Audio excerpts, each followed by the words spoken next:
Estimados hermanos, muy buenas noches. Dios los bendiga. Queremos darles gracias por darse el tiempo en medio de la diversidad de actividades que realizan para participar del culto y escuchar el mensaje de hoy. Considerando el contexto actual,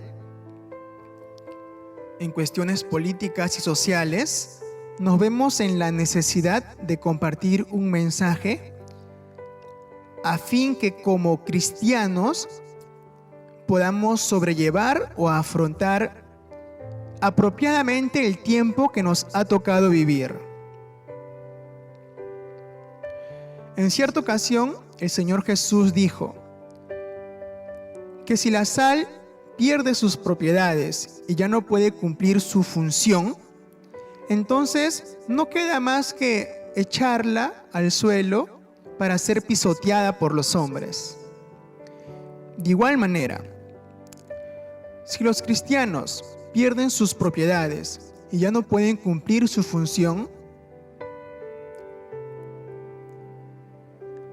entonces ya no pueden en sí mismos ser representantes del pueblo santo escogido por Dios. Considerando esto, entonces, como cristianos es importante que podamos mantener nuestra identidad, nuestras propiedades y cumplamos el objetivo que tenemos. Y quizá podríamos decir que como cristianos es un deber anunciar o dar a conocer las virtudes de aquel que nos llamó a su luz. Esa es la forma de llevar el mensaje del Señor y hacer discípulos en todas las naciones. Por lo tanto, independientemente del contexto en el cual estamos,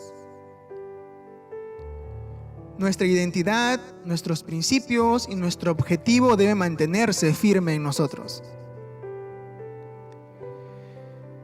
Muy bien, habiendo dicho esto, y precisando que el mensaje de hoy no tiene como finalidad apoyar a uno u otro partido político o predisponerlos a ustedes para apoyar a uno u otro partido político, vamos a iniciar. Hoy la única finalidad es compartir una noción bíblica que el cristiano debe tener para comprender cómo afrontar y sobrellevar lo que actualmente estamos viviendo.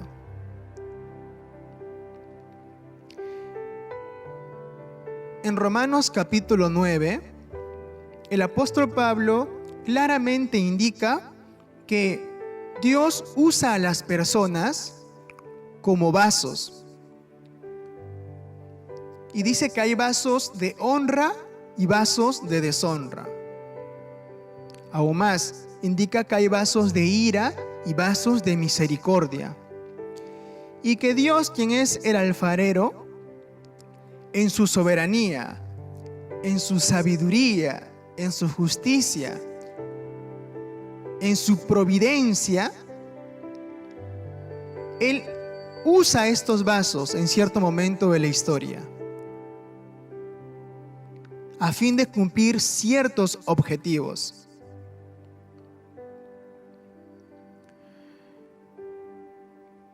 Muy bien, teniendo presente esto,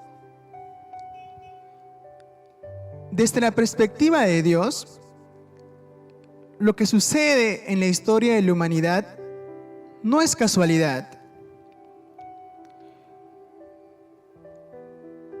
La providencia de Dios significa que Dios obra en los momentos o en cada momento de la historia, efectúa ciertos hechos, usa a ciertas personas con la finalidad de cumplir un objetivo.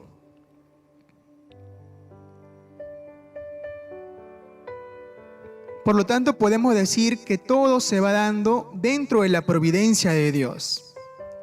Ahora bien, de una manera general, ¿cuál es la providencia de Dios, o dentro de la providencia de Dios, ¿cuál es el objetivo final o el objetivo por excelencia? En la Biblia podemos leer que Dios quiere que todos los hombres procedan al arrepentimiento, que todos los hombres sean salvos, que todos los hombres lleguen al conocimiento de la verdad. Repito, en la Biblia dice que Dios quiere que todos los hombres procedan al arrepentimiento, que todos los hombres sean salvos, que todos los hombres lleguen al conocimiento de la verdad.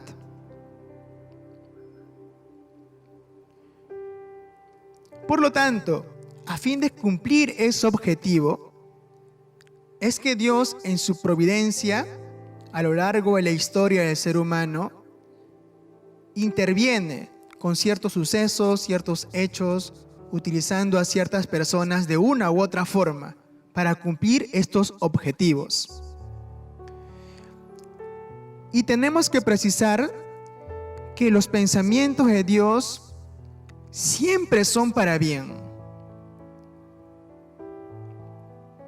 Que incluso Dios busca la forma de no aplicar inmediatamente su ira en cuanto al juicio para alguien. Porque Él es grande en misericordia, Él es tardo para la ira. Muy bien, comprendiendo esa perspectiva de Dios y entendiendo que Él puede usar a cualquier persona, porque todos somos vasos, Él puede usar a cualquier persona en su providencia para cumplir los objetivos que ya hemos indicado. Vamos a dirigirnos al libro de Isaías, en el capítulo 10, en el verso 5 en adelante. Solo vamos a tomar como ejemplo el caso de ciertos imperios que la Biblia nombra. Hace muchos años, antes de Cristo, además de la nación de Israel, alrededor existían otras naciones que normalmente se las conoce como imperios. Estaba el imperio egipcio, el imperio asirio, el imperio babilónico, el imperio medo y persa. Y a estos 4 imperios en la Biblia se les nombra. Y de una u otra forma, ya sea al imperio egipcio, asirio, babilónico, medo o persa, Dios terminó usando a sus gobernantes para cumplir cierto objetivo en su providencia. Ahora bien, ¿esos gobernantes eran hombres justos o injustos? Dios lo sabe. Sin embargo, cuando se analiza su historia, entendemos que no eran precisamente hombres justos, pero en la Biblia vemos que Dios los usaba en cierta forma en particular para trabajar en cierta forma en su pueblo, ya sea para ejecutar ciertas acciones de la ira de Dios o para mostrar ciertas acciones de la misericordia de Dios.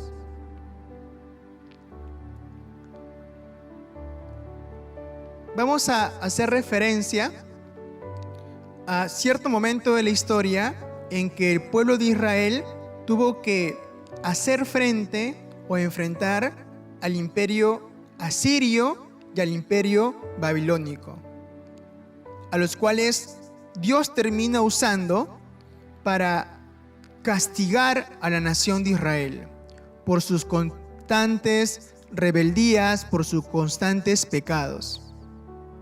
Repito, Dios usó al imperio asirio y al imperio de Babilonia como vasos para expresar su ira o derramar su ira sobre la nación de Israel.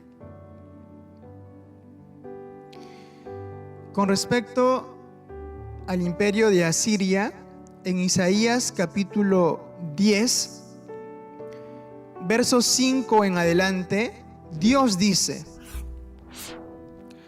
Oh Asiria, vara y báculo de mi furor, en su mano he puesto mi ira.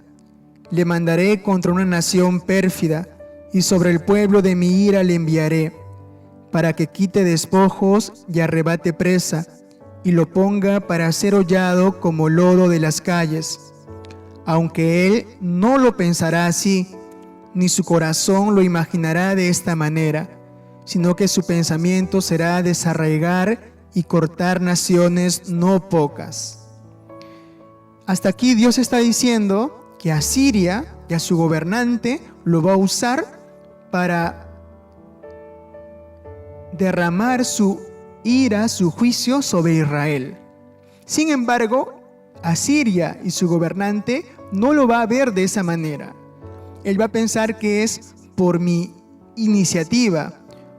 Aún más, él va a pensar que es por su capacidad que él puede lograr conquistar naciones y hacer lo que está haciendo. Si retomamos en el verso 13, dice: porque dijo, con el poder de mi mano lo he hecho, y con mi sabiduría, porque he sido prudente. Quité los territorios de los pueblos, y saqueé sus tesoros, y derribé como valientes a los que estaban sentados. Y halló mi mano como nidos las riquezas de los pueblos, y como se recogen los huevos abandonados. Así me apoderé yo de toda la tierra, y no hubo quien moviese ala, ni abriese boca y graznase. Desde la perspectiva del imperio asirio y su gobernante, ellos estaban logrando todas las cosas: conquistar a la nación de Israel, ponerla bajo su yugo por su poder, por su sabiduría. Pero desde la perspectiva de Dios, ese imperio y ese gobernante solo era un vaso para derramar la ira o el juicio de Dios sobre la nación de Israel. Ahora bien, cumplir la función de este vaso asegura necesariamente que este imperio, que este gobernador alcancen la salvación, sean agradables a Dios. No. Pero Dios usó las condiciones de esta nación y su gobernante para cumplir algo en su providencia, para alcanzar cierto objetivo. Y algo muy parecido encontramos que sucede posteriormente con el imperio de Babilonia y su gobernante. Algo muy parecido. Dios también los usó a ellos como un vaso para manifestar su ira y su juicio sobre Israel. Pero ellos también pensaban que era por su poder, por su sabiduría. Y es así que, tomando al imperio asirio y al imperio de Babilonia, Dios cumple en su providencia ciertos objetivos. Y su objetivo en este caso era retribuir al pueblo de Israel conforme a lo que ellos habían hecho. ¿Para qué? ¿Simplemente para destruirlos? No. Para que ellos procedan al arrepentimiento, para que ellos puedan salvarse, para que ellos conozcan la verdad. Por lo tanto, en ambos casos, Dios llama al pueblo de Israel a través de los profetas a que no busquen simplemente rebelarse contra el imperio asirio o contra el imperio de Babilonia, no. Porque Dios está permitiendo esto en su providencia. Y si ustedes lo sobrellevan, lo afrontan de la manera que deben hacerlo, les va a ir bien. Pero si ustedes quieren usar sus mecanismos, sus formas humanas para afrontarlo, entonces no les va a ir bien. ¿Y cuáles son los mecanismos o formas con las cuales tenían que afrontar a estos imperios? Los profetas le decían: ustedes necesitan arrepentirse de sus pecados, alcanzar la salvación de Dios y conocer la verdad. Y esto fácilmente puede aplicarse para nuestro país, ya sea dentro de la comunidad cristiana o fuera de la comunidad cristiana. Hay muchos que necesitamos arrepentirnos, que estamos lejos de la salvación y necesitamos ser salvos, que necesitamos conocer la verdad. Pero en vez de considerar esto, reconsiderar cómo estamos viviendo, queremos tomar métodos o mecanismos que no son los apropiados muchas veces. Estimados hermanos, con esto no intento decir entonces no debemos salir quizá a apoyar alguna posición o defender alguna posición. No intento decir esto. Lo que intento decir es que esencialmente Dios nos está llamando a arrepentirnos, a ser salvos para conocer la verdad. Eso es lo esencial. Ese es el objetivo de Dios. Ahora bien, después que Dios aplicó su juicio y manifestó su ira sobre Israel usando el imperio de Asiria y el imperio de Babilonia, Dios luego muestra su misericordia también para con este pueblo. ¿A través de quién? Del imperio medo-persa, a través de un hombre llamado Ciro. Él era un hombre en gran manera justo. No precisamente era en gran manera justo. Sin embargo, Dios también terminó usando a este imperio y a este gobernador en favor de la nación de Israel. En Isaías capítulo 45, versos 1 en adelante, Dios dice: Así dice Jehová a su ungido, a Ciro, al cual tomé yo por su mano derecha para sujetar naciones delante de él y desatar lomos de reyes, para abrir delante de él puertas, y las puertas no se cerrarán. Yo iré delante de ti y enderezaré los lugares torcidos, quebrantaré puertas de bronce y cerrojos de hierro haré pedazos, y te daré los tesoros escondidos y los secretos muy guardados, para que sepas que yo soy Jehová, el Dios de Israel, que te pongo nombre. Por amor de mi siervo Jacob y de Israel mi escogido, te llamé por tu nombre, te puse sobrenombre, aunque no me conociste. Yo soy Jehová y ninguno más hay, no hay Dios fuera de mí. Yo te ceñiré, aunque tú no me conociste, para que se sepa desde el nacimiento del sol y hasta donde se pone, que no hay más que yo Jehová, y ninguno más que yo, que formó la luz y creó las tinieblas, que hago la paz y creo la adversidad. Yo, Jehová, soy el que hago todo esto. Amén. Claramente se puede ver aquí que Dios termina usando al imperio medo-persa y a su gobernador Ciro como un instrumento en favor de Israel. Podemos leer luego cómo por ciertas iniciativas de este gobernador es que gran parte del pueblo de Israel pudo retornar a su tierra y tuvo ciertos beneficios, en bien obviamente de la nación de Israel, del pueblo de Dios. Pero aquí también podemos notar lo siguiente.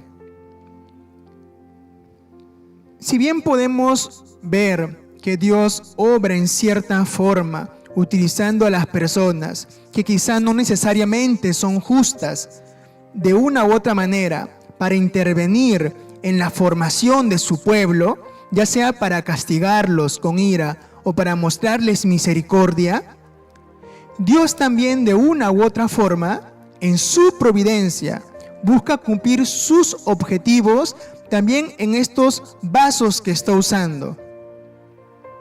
Es decir, Dios también busca guiar al arrepentimiento, a la salvación y al conocimiento de la verdad, por ejemplo, al imperio de Asiria y a su gobernador, al imperio de Babilonia y su gobernador, al imperio medo-persa y a su gobernador. También Dios buscaba guiarlos de esta manera.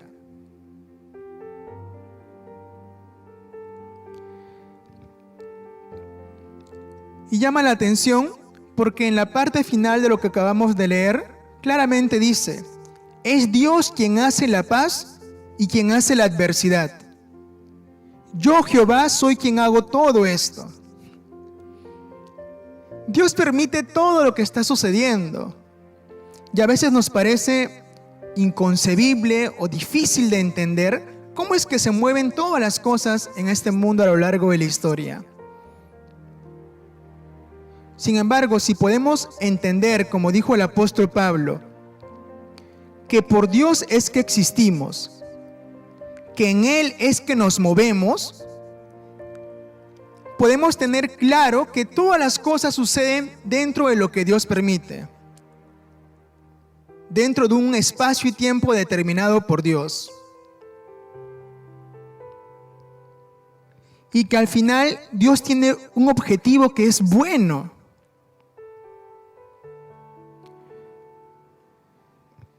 Pero por supuesto, a pesar que los objetivos finales de Dios son buenos, cada uno termina recibiendo conforme a lo que decidió hacer o al camino que decidió tomar en este mundo. Estimados hermanos, con esto podemos, o espero que podamos comprender,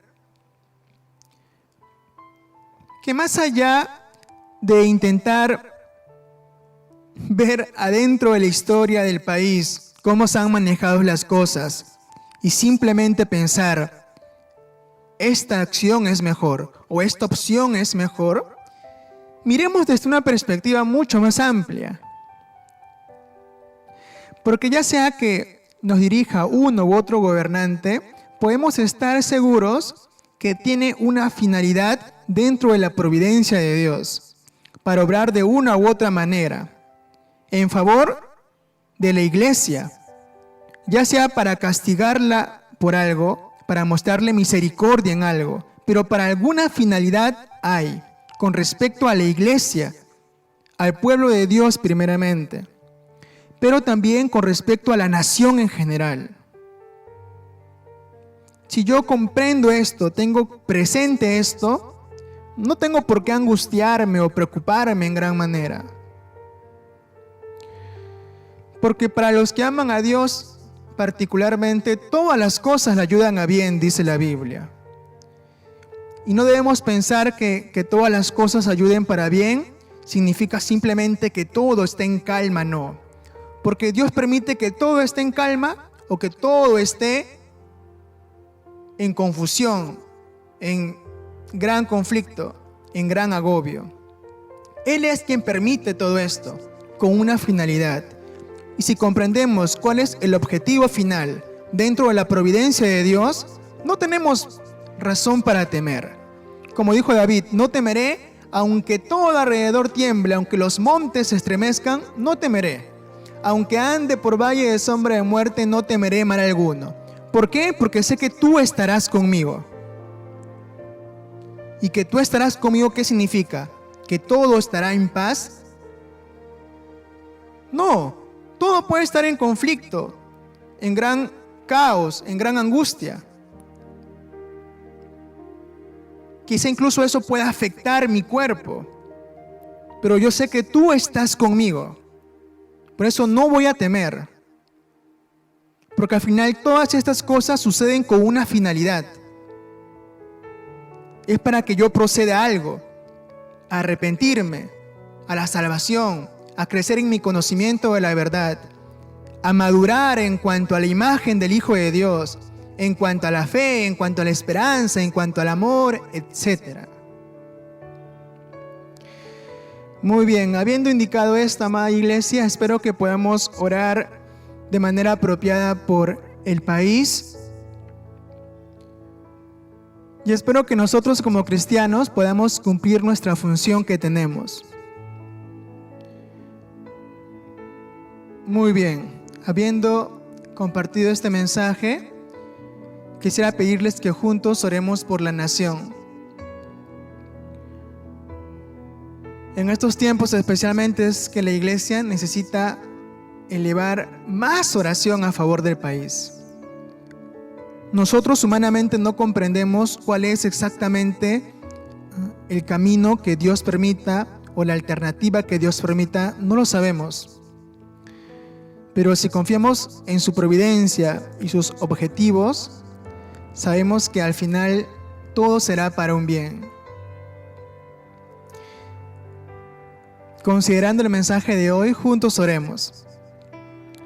Amado Padre, te damos gracias porque sabemos que al final de todas las cosas que estamos viviendo actualmente en la nación, sé que todo sucede para bien, Dios. Sé que detrás de todas las cosas, en tu providencia tienes un buen objetivo, una buena finalidad. Gracias. Quizá en nuestro conocimiento, en lo que nosotros hemos experimentado, podemos tener una noción de las cosas que suceden y tenemos como alternativa uno u otra persona, uno u otro sistema, uno u otro método para alcanzar alguna finalidad. Sin embargo, entendiendo tus objetivos, tus finalidades que van mucho más allá de lo que un ser humano a veces busca o de lo que un ser humano entiende, Dios, permítenos como cristianos comprender tu perspectiva de todas las cosas, tu perspectiva respecto a la historia de la humanidad, respecto al caso de cada persona en particular. Si entendemos esto, Dios, podemos caminar con mucha mayor tranquilidad, entendiendo que tus pensamientos siempre son de bien, Dios, que tú buscas salvar a los pecadores, salvar a los impíos. Tú buscas, Dios, a los justos, guiarlos hacia la perfección. Así que de una u otra manera, tú buscas el bien de todos, buscas el desarrollo, la madurez de todas las personas en general. Teniendo presente estas cosas, Dios, permítenos caminar agradecidos, sin temor alguno, porque si tú estás con nosotros, no debemos temer lo que nos pueda hacer el hombre.